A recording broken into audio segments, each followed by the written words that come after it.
ආයුබෝවන් සුබ සන්ධ්‍යාවක්. සියලු සමීක්ෂණ වාර්තා නැවත නැවතත් තහවුරු කරන ලංකාවේ අංක 1 ප්‍රවෘත්ති ප්‍රකාශය. පැත්තකියත් ඇත්ත කියන හිරු ප්‍රවෘත්ති සමගින් මම මහේෂ් සේනාරත්න. මම ශශිකලා කඳුබඩ ආරච්චි. ප්‍රථමයෙන් ප්‍රවෘත්ති සිරස්තල.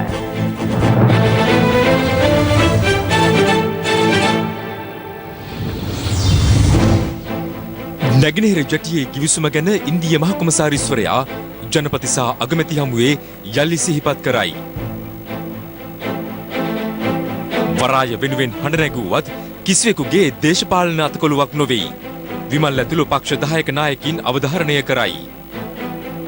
ශ්‍රී ලංකා ක්‍රිකට් පුහුණුකරු මිකී ආතරට සහ ලහිරු තිරිමාන්නටත් කොවිඩ්. රිජ්වේ ආර්යා ළමාරෝහලේ බිලිඳන් 150කටත් කොවිඩ් ආසාදනය වෙයි. 73 වන ජාතික නිදහස් සැමරුමට කොළඹ සැරසෙද්දී දෙමළ ජාතික සන්ධානය උතුරේ විරෝධතාවක.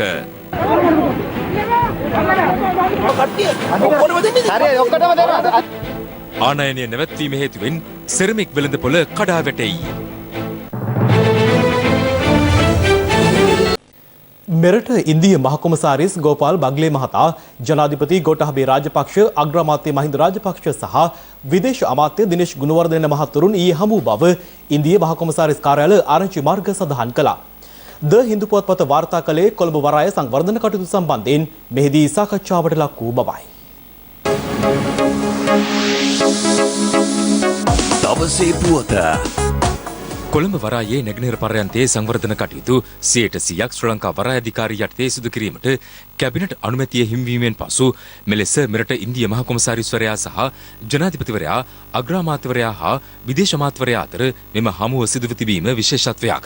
ද හින්දු පුවත්පත වාර්තා කළේ 2019 වසරේ මැයි මාසයේදී කොළඹ වරායේ සංවර්ධන කටයුතු සම්බන්ධයෙන් ඉන්දියාව, ජපානය සහ ශ්‍රී ලංකාව අතර ඇති කරගත් ත්‍රිපාර්ශ්වික ගිවිසුම සම්බන්ධයෙන් එහිදී ඉන්දිය මහ කොමසාරිස්වරයා අවධානයට ලක් කර ඇති බවයි.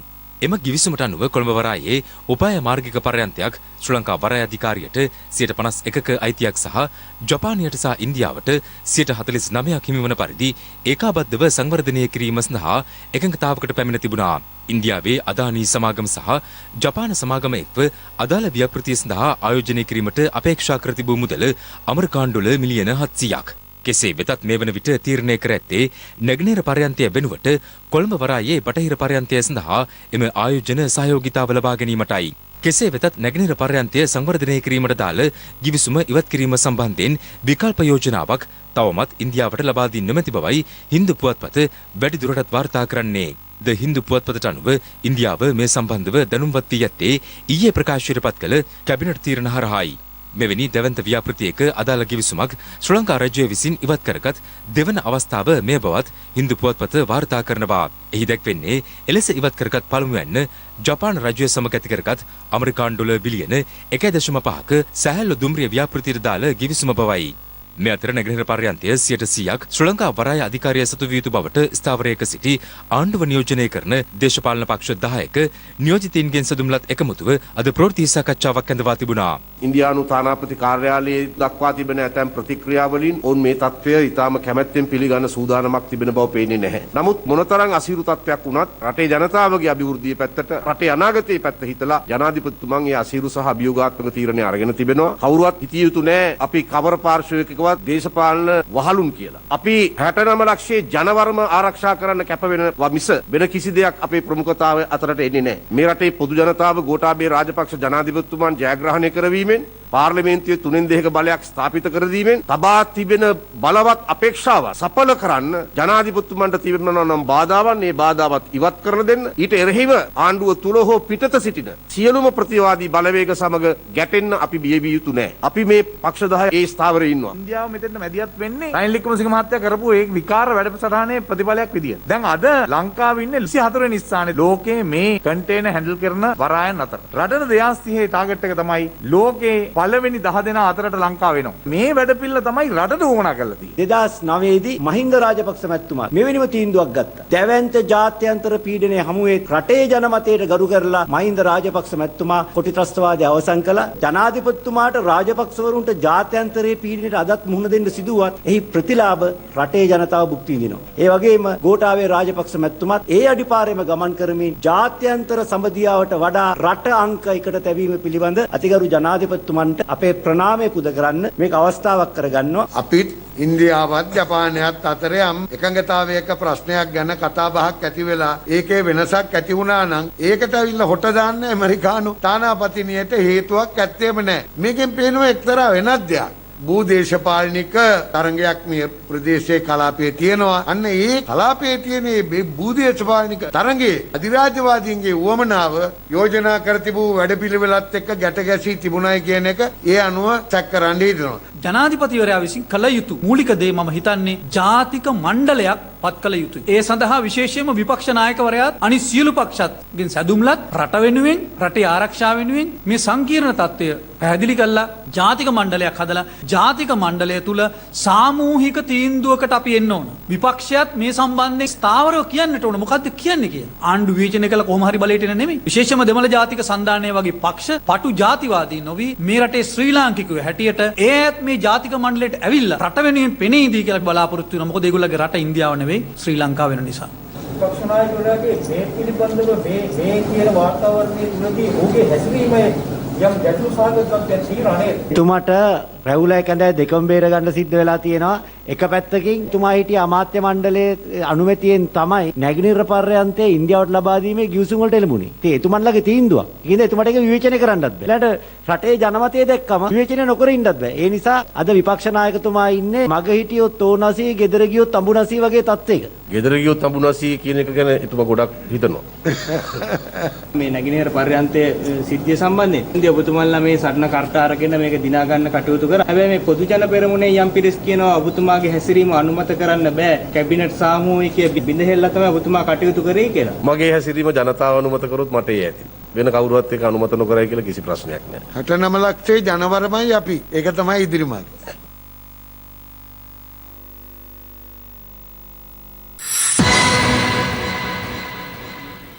මේ අතර ශ්‍රී ලංකාව සම්බන්ධයෙන් වන ඉන්දියානු මැදිහත් වීම නතර කරන ලෙස බල කරමින් ජාතික ගොවිජන එකමුතුව ඉන්දියානු මහා කොමසාරිස් කාර්යාලයට සංදේශයක් බාර දුන්නා. ජාතික ගොවිජන එකමුතුව ඉන්දියානු මහ කොමසාරිස් කාර්යාලයේ නියෝජිතයෙකුට මෙම සංදේශය බහර දීම සඳහා පැමිණියේ විරෝධතා පාගමනකින්. මේ අතර කොළඹ වරායේ බටහිර ජැටිය සංවර්ධනය සඳහා විදෙස් සමාගම් හවුල් කර ගැනීමට අදාළ කැබිනට් අනුමැතියට එරෙහිව අද කොටුව දුම්රියපොළ ඉදිරිපිට අන්තර් විශ්වවිද්‍යාල ශිෂ්‍ය බල මණ්ඩලය අත්පත්‍රිකා බෙදා දීමක් සිදු කළා. මේ අතර කොළඹ වරායේ සංවර්ධන කටයුතු පිළිබඳව අදත් විවිධ පාර්ශව අදහස් පළ කළා. අපිට ඉන්දියාව අදත් යම් බලපෑමක් කරමින් තියෙනවා. හැබැයි ඒ සියල්ල මැද්දේ වුණත් අවසානයේ මේ රටේ ඡන්ද දුන ජනතාවගේ ගෞරව රැකලා ජනමතයට ආචාර කරලා අද ඒ තීන්දුව අරන් තියෙනවා. රටවල් යාලු කරගන්න කියලා දේශීය සම්පත් විකිණීමට අපි විරුද්ධයි. ඒගොල්ලෝ අපට අතහිත දෙනවා ඇරෙන්න.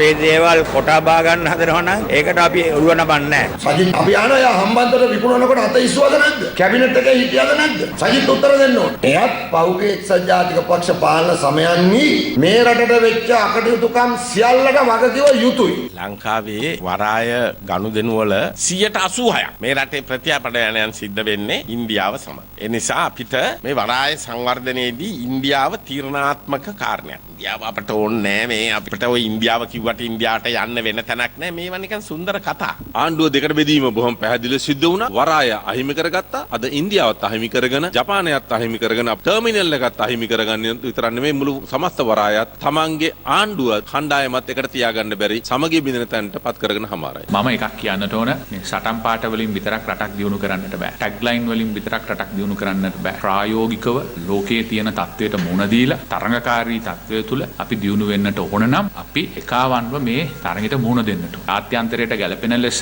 රාජ්‍ය තාන්ත්‍රික ප්‍රශ්නයක් ඇති නොවන ආකාරයට විසඳාගත යුතුයි. ඉන්දියාවට උතන නැගෙනහිර ජැටියක්වත් බටහිර ජැටියක්වත් උතුරු ජැටියක්වත් දකුණු ජැටියක්වත් නෙමෙයි ඕන. ඉන්දියාවට ඕන ලංකාවෙන් ගෙරිහන් කඩ. චීනු මිනිසුන්ට ඕන ලංකාවෙන් ගෙරිහන් කඩ. ඇමරිකන් කාරයන්ට ඕන ලංකාවෙන් ගෙරිහන් කඩ. ඒක තමයි මේ ඉන්න දොන්ජුවන් ධර්මපාලලා දෙන්නේ. ඉන්දියාවට තියෙනවා කිලෝමීටර් 3000කට මූදා. හදන්න බැරි වරායවල් 500ක්. මේ ලංකාවේ හුණ්ඩු වාසේ මොන වරායවල්ද ඒගොල්ලන්? ලෝකෙ කිසිම දෙයක් ගිරිපුප්පන් කෑ ගැහුවා කියලා හර්තාල් කරා කියලා විසඳ ගන්න හම්බෙන්නේ නැහැ. මාදිදිරේ වීර වෙන්න හදන අයට අපිට යමක් පැහැදිලි කරලා දෙන්න අවශ්‍යයි. ලෝක භූ දේශපාලනයත් එක්ක මේ රට පරිස්සම් කරන්නේ කොහොමද කියලා ඔබ සියලු දෙනාට වැඩිය වගකීමක් 3-2 බලයටපත් වෙච්ච පොහොට්ටුවට තියෙනවා. 25 දෙනෙක් එකතු කරගන්න බැරි පක්ෂයක්. නමට බෝඩ් ලෑල්ල විතරක් තියෙන පක්ෂ කිහිපයක් එකතුලා හිතනවා නම් අපිට මේ ජනමතය වෙනස් කරන්න පුළුවන් කියලා ඒක වැරදිලා.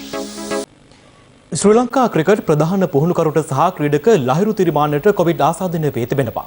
මේ අතර තවත් කොවිඩ් ආසාදිතින් 354 දෙනෙකු අද වාර්තා වීම සමග මෙරට සමස්ත කොවිඩ් ආසාදිතින් සංඛ්‍යාව 66000 සීමාව ඉක්මවා ගියා. මෙවර විට රිජ්වේ ආර්යා ලබාරෝහලේද කොවිඩ් ආසාදිත දරුවන් 150 දෙනෙකු පමණ ප්‍රතිකාර ලබන බවයි වාර්තා වුණේ.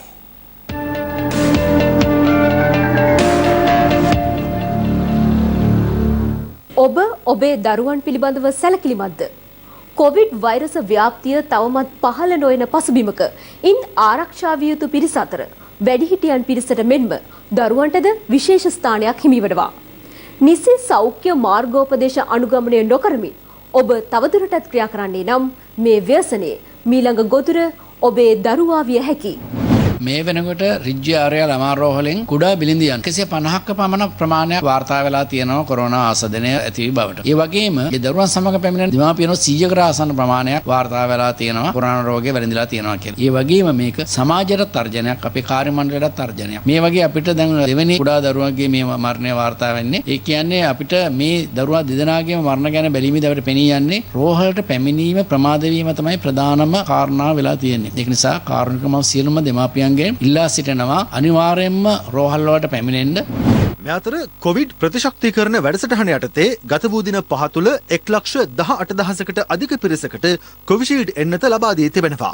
වහම ක්‍රියාත්මක වනදී ඇස්ට්‍රාසෙනිකා එන්නත් මිලියන 9 මිලදී ගන්න යත්තා ගන්න. ඒ අනිකුත් සියලුම එන්නත් අධ්‍යයනය කරලා ක්‍රියාමාර්ග තරගන්න අපි තීරණය කරගත්තා. පෞද්ගලික අංශයට මිලදී ගැනීමේ හැකියාවක් තියෙනවද ඉදිරියේදී හෝ? දැනට ඇත්තටම රාජ්‍ය තාන්ත්‍රිකව තමයි මේ එන්නත් ලබා දීම සිද්ධ වෙන්නේ. එන්නත් නිෂ්පාදන සමාගම පුද්ගලික අංශයට කෙලින්ම මේක විකිණීමක් කරන්නේ නැහැ. නමුත් රජයේ මැදිහත් වෙලා අරගත්තට පස්සේ අපි පෞද්ගලික අංශයට දෙන්න බලාපොරොත්තු වෙනවා. ඇස්ට්‍රාසෙනිකා කොවිෂීල්ඩ් එන්නත දැනට අපි ලබා දෙනු ලබන්නේ සෞඛ්‍ය දෙපාර්තමේන්තුවේ සේවය කරනු ලබන කාර්ය මණ්ඩලයටත් ත්‍රිවිධ හමුදාව සහ පොලිසියටත් ඉන්පසු ගුවන් තොටුපළ සහ වරාය වැනි ආයතනවල සේවය කරන කාර්ය මණ්ඩලයට ඒ වගේම පෞද්ගලික රෝහල් වල සේවය කරන අයටත් ලබා දෙන්නේ. ඒකත් දැනට සලකා බලමින් යනවා. මේ කාර්ය මණ්ඩලයට දුන්නාට පස්සේ අවුරුදු 30 සිට 60 දක්වා සියලුම පුරවැසියන්ට මෙය දැනට ලබා දෙන්න තමයි තීරණය කරේ. මේ අතර එංගලන්තයේ ඔක්ස්ෆර්ඩ් සරසවිය විසින් සිදු කරන ලද නවතම පරීක්ෂණයකින් හෙළි වී ඇත්තේ ඇස්ට්‍රාසෙනිකා එන්නත මගින් කොවිඩ් වෛරසය පැතිරීම වළක්වන බවයි. එන්නත ලබාගත් පුද්ගලයෙකුගෙන්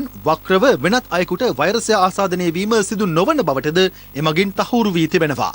මේ අතර මත්පැන් හා දුම්වැටි මගින් සිරුරේ ප්‍රතිශක්තිකරණය අඩු කරන බැවින් එවැනි ඇබ්බැහිවීමක් සහිත අයට කොවිඩ් මර්ධන එන්නත් ලබා දීමෙන් පළක් නොවන බව දුම්කොළ හා මධ්‍යසාර පිළිබඳ ජාතික අධිකාරියේ සභාපති වෛද්‍ය ආචාර්ය සමාධි රාජපක්ෂ මහතා පවසනවා. එන්නතක් දුන්නට අර ඉමියුන් රෙස්පොන්ස් එක ඒ වගේම අර මෙමරි සෙල්ස් වල ක්‍රියාදාමය බොහෝ දුරට අඩපණ වෙනවා දුම් උරන කෙනෙකුගේ. මේ වෙනකොට මේ වැක්සින් එක දීලා එන්නත දීලා ඒකෙන් බලාපොරොත්තු වෙන ප්‍රතිඵල ලබා ගන්න බෑ දුම් බොන මධ්‍යසාර ගන්න කෙනෙකුට. එහෙම කෙනෙකුට එන්නත ලබා දුන්නොත් අඩුම ගාන මාස 6ක්වත් Taman දුම් වැටියෙන් තොර වෙලා මධ්‍යසාර වලින් තොරව ජීවත් වෙන්න ඕනේ. ගෙවුණු පැය 24 තුළ නව ආසාදිතින් 715 දෙනෙකු වාර්තා වීමත් සමග මෙරට සමස්ත කොවිඩ් ආසාදිතින් සංඛ්‍යාව 65698ක් දක්වා ඉහළ ගියා. වැඩිම ආසාදිතින් ගණන තවදුරටත් කොළඹ දිස්ත්‍රික්කයෙන් සටහන් වූ අතර එම ගණන 261ක්. ගම්පහ දිස්ත්‍රික්කයෙන් ආසාදිතින් 142 දෙනෙකු වාර්තා වී තිබෙනවා. මීට අමතරව කුරුණෑගලින් ආසාදිතින් 53 දෙනෙකු සහ බදුල්ල දිස්ත්‍රික්කයෙන් ආසාදිතින් 61 දෙනෙකුද වාර්තා වී තිබෙනවා. මේ අතර ගෙවුණු කාල සීමාවේ ඉතා පහළ අගයක පැවති බදුල්ල දිස්ත්‍රික්කයේ ආසාදිතයන් සංඛ්‍යාව සැලකිය යුතු ලෙස ඉහළ ගොස් තිබීම විශේෂත්වයක්. මහියංගණය රිදී මාලියාද්‍ය ගැමුණුපුර ප්‍රදේශයේ සේවකීන් 2500කට අධික පිරිසක් සේවය නියුතු ඇඟලුම් කර්මාන්ත ශාලාවේ මේ වන විට වාර්තා වී ඇති ආසාදිතයන් ගණන 176ක්. ආසාදිතයින් බහුලව වාර්තා වීම හේතුවෙන් එම කර්මාන්ත ශාලාව తాවකාලිකව වසා දැමීමට පියවර ගැනුණු අතර ආසාදිතයින් ප්‍රතිකාර මධ්‍යස්ථාන වෙත යොමු කිරීමට පියවර ගැනුණා. ඒ අතර තවත් 1800 දෙනෙකුගේ PCR පරීක්ෂණ හෙට දිනේදී සිදු කිරීමටද නියමිතයි. මේ අතර විවිධ ප්‍රදේශවලින් තම වාසභූමි වෙත පැමිණෙන පිරිස් හේතුවෙන් කොවිඩ් වෛරස අවදානමක් තමන්ටද එල්ල වී ඇති බවත් ඒ සඳහා බලධාරීන් මෙතෙක් කිසිදු ක්‍රියාමාර්ගයක් ගෙන නොමැති බවත් ආදිවාසී නායක උරුවර්ගයේ වනිලැත්තන් පවසනවා. මේ මයංගන බදුල්ල කන්දකැටිය මේ ගම්පොජ්ජවලලත් මේ කොරෝනා වසංගතය මංගච්චලා තිබෙනවා. 100කට කිට්ටු තැනින් මේ වෙලාපොජ්ජ මන්ද වෙනකොට කොරෝනා මන්ද වෙච්ච කණ්ඩායම් ඉදිනවා. හැබැයි මේතනට මේ රටපොජ්ජේ රඳන මහවුරුලවත් මොන එකක්වත් තීරණයක් මන්ද කරගෙන කොදුයි. ඉතින් මේ අතෝ හිටලාන හැටිමට වැඩි තැනින්ම කොළඹ පෝරු ගම්පොජ්ජ ගැන තමයි කතා දැම්මේ. කොළඹ පෝරු ගම්පොජ්ජට වැඩි තැනින් මේතන විනාශ තැන මන්ද වෙගෙන මංගච්චයි සතිපොජ්ජ දෙකමත් තුනමක් මංගච්චනකොට. ඉතින් ඒ වගේම මේ අතෝ ඉල්ලීම් පොජ්ජ මන්ද කරනවා මේ ගම්පොජ්ජවල් ගැනත් ඉක්මන්තනින් මොන එකක් හරි තීරණයක් මන්ද කරගන්න ආණ්ඩු පොජ්ජේ මහවුරුලාට. මාළඹේ නෙවිල් ප්‍රනාන්දු රෝහලේ නිර්මාතෘ වෛද්‍ය නෙවිල් ප්‍රනාන්දු මහතාටද කොවිඩ් වෛරසය ආසාදනය වී ඇති බවට හඳුනාගෙන තිබෙනවා. ඒ අනුව ඔහු වැඩිදුර ප්‍රතිකාර සඳහා IDH රෝහලට ඇතුළත් කර ඇති අතර මේ වන විට දැඩි සත්කාර ඒකකයේ ප්‍රතිකාර ලබන බව කොවිඩ් පැතිරීම වැළැක්වීමේ ජාතික ක්‍රියාන්විත මධ්‍යස්ථානය සඳහන් කළා. මේ අතර ශ්‍රී ලංකා ක්‍රිකට් කණ්ඩායමේ ප්‍රධාන පුහුණුකරු මිකී ආතර්ට සහ ලහිරු තිරිමාන්නට කොවිඩ් ආසාදනය වී ඇති බව ශ්‍රී ලංකා ක්‍රිකට් ආයතනය නිවේදනයක් නිකුත් කරමින් පවසනවා. එළඹෙන බටහිර ඉන්දිය කොදෙව් ටෙස්ට් තරගාවලිය ඉලක්ක කරගනිමින් 35 දෙනෙකුගෙන් සමන්විත ශ්‍රී ලංකා මූලික සංචිතයේ ක්‍රීඩකයන් මේ දිනවලදී කණ්ඩායම් 3ක් වශයෙන් කොළඹ ආර් ප්‍රේමදාස ක්‍රීඩාංගණයේදී පුහුණුවීම් කරන අතර එහිදී සිදු කළ PCR පරීක්ෂණයේ වාර්තාව අනුවයි ඔවුන් දෙදෙනාට කොවිඩ් ආසාදනය වී ඇති බවට තහවුරු වී ඇත්තේ. මේ අතර ඊයේ පැවති සධීර සමරවික්‍රමගේ විවාහ උත්සවය සඳහාද ලහිරු තිරිමාන්න ඇතුළු ක්‍රිකට් ක්‍රීඩකින් සහභාගී වී සිටි අතර ඒ හේතුවෙන් එම විවාහ උත්සවයට සහභාගී වූ සියලු දෙනා මේ වන විට ස්වයං නිරෝධායනය සඳහා යොමු කර තිබෙනවා.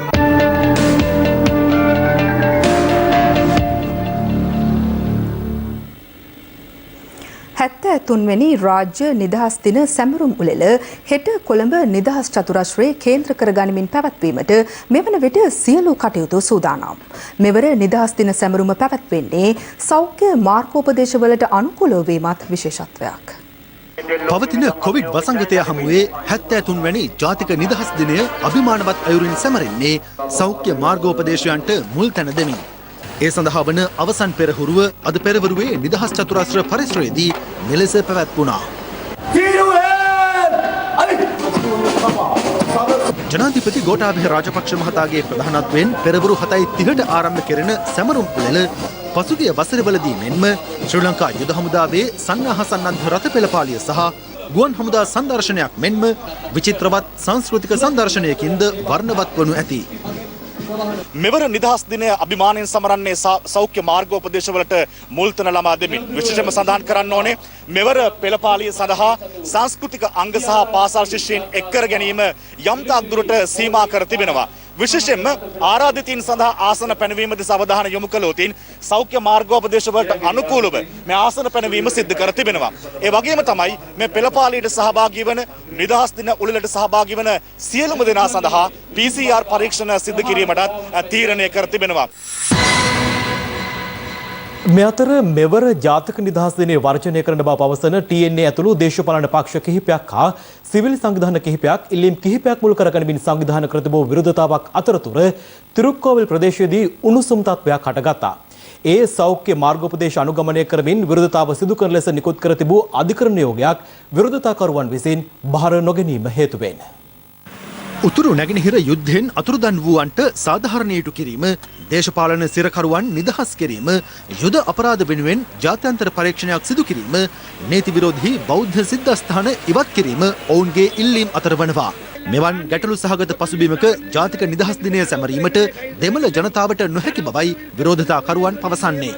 இன்றைக்கு ஒன்று திரண்டு எவ்வளவுதான் நடைமுறையாக இருந்தாலும் இந்த போராட்டம் அடக்குமுறை இருந்தாலும் அடித்து நிறுத்தினாலும் நாங்கள் தொடர்ச்சியாக முடிவதை வரைக்கும் போயே ஆவோம்.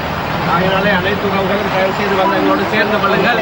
පොතුවිල් ප්‍රදේශයෙන් රථ පෙළපාලියක් ලෙස ආරම්භ කළ විරෝධතාවට ඉලංගේ තමිල් අරසු පක්ෂ පාර්ලිමේන්තු මන්ත්‍රී ශානකියන් රාසමාණික්කම් මහතා ඇතුළු පිරිසක් එක්වුණේ පාගමනින්. එහිදී සෞඛ්‍ය මාර්ගෝපදේශ පිළිපදිමින් විරෝධතාවේ නිරත වන ලෙස නිකුත් කළ අධිකරණ නියෝගයක් පොලිසිය විසින් තිරුක්කෝවිල් ප්‍රදේශයේදී විරෝධතාකරුවන් වෙත බහර දීමට උත්සාහ කිරීමත් සමග උණුසුම් තත්ත්වයක් ඇති වුණේ මෙලෙසින්.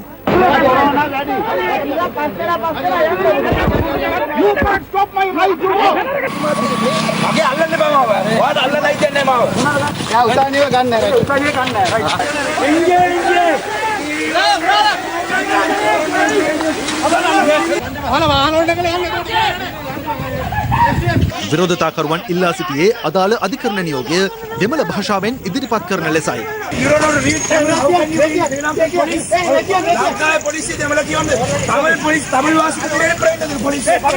අනතුරුව දෙමළ භාෂාවෙන් අධිකරණ නියෝගය ඉදිරිපත් කිරීමෙන් පසු ඔවුන් රථවාහනවල නැග යලි විරෝධතා පෙළපාලියට එක් වුණා.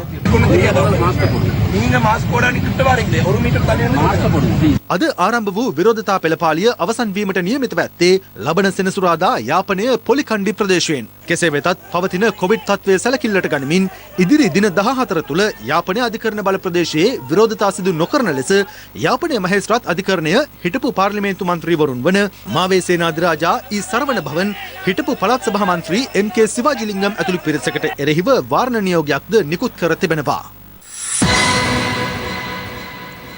මෙරට මානව හිමිකම් තත්ත්වය සම්බන්ධයෙන් එක්සත් ජාතීන්ගේ මානව හිමිකම් කොමසාරිස්වරය නිකුත් කර ඇති වාර්තාව ප්‍රතික්ෂේප කිරීමට රජය තීරණය කළ බව සම කැබිනට් ප්‍රකාශක අමාත්‍ය උදේ ගම්මන්පිල මහතා පවසනවා.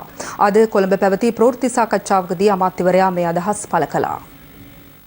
මෙරට මානව හිමිකම් තත්ත්වය පිළිබඳව වාර්තාවක් නිකුත් කරමින් එක්සත් ජාතීන්ගේ මානව හිමිකම් පිළිබඳ මහ කොමසාරිස් මිෂෙල් බැෂලේ එහි සමාජික රටවලින් ඉල්ලා සිටියේ මෙරට මානව හිමිකම් උල්ලංඝනය කිරීම සහ අවභාවිත කිරීම සම්බන්ධයෙන් චෝදනා ලැබ සිටින පුද්ගලයින්ට එරෙහිව සම්පාදක පැනවීම පිළිබඳව සලකා බලන ලෙසයි.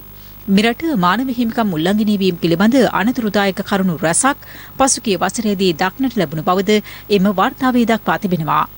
ජනාධිපතිවරයා විසින් හිටපු යුද්ධ සහ බුද්ධ්‍යංශ ප්‍රධානීන් 28 දෙනෙකු පරිපාලන තනතුරු සඳහා පත් කර ඇති බව පවසන මානව හිමිකම් කොමසාරිස්වරිය එහිදී යුද හමුදාපති ජෙනරාල් ශවේන්ද්‍ර සිල්වා සහ ආරක්ෂක ලේකම් ජෙනරාල් කමල් ගුණරත්න යන මහතුරුන්ගේ නම්ද සඳහන් කර තිබෙනවා.